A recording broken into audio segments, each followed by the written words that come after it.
Nang likhain ni Yahweh ang lupa at lahat ng bagay sa langit, wala pang anumang halaman o pananim sa lupa, sapagkat wala pang ulan noon at wala pa ring magsasaka.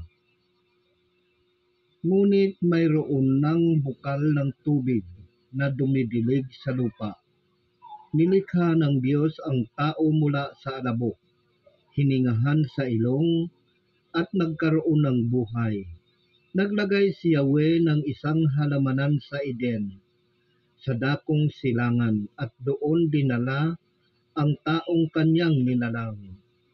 Pinasibol niya roon ang lahat ng uri ng kahoy na nakalulugod sa paningin at masasarap ang bunga. Sa gitna ng halamanan, naroon ang punong nagbibigay buhay at ang punong nagbibigay ng kaalaman tungkol sa mabuti at masama. Umaagos sa Eden ang isang ilog na dumidilig sa halamanan. Palabas doon, ito'y nahati sa 4 na sanga. Ang una ay tinawag na Pison, at ito'y umaagos sa lupain ng Habila. Lantay ang ginto roon at marami ring bidelyo at batong onisi. Ang ikalawang sanga ng ilog ay tinawag na Gihon at umaagos sa lupain ng Ethiopia. Tigris naman ang itinawag sa ikatlong sanga at umaagos naman ito sa silangan ng Assyria.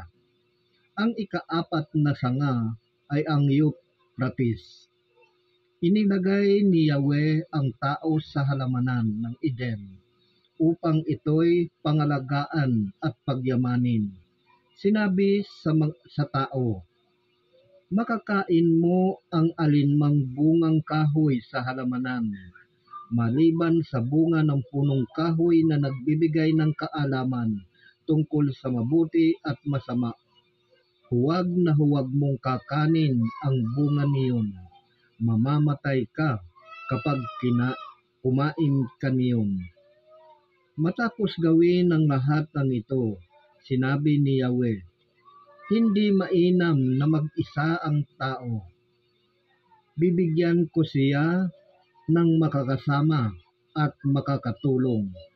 Kaya lumikha siya ng mga hayop sa parang at ibon sa himpapawid. Inilapit sa tao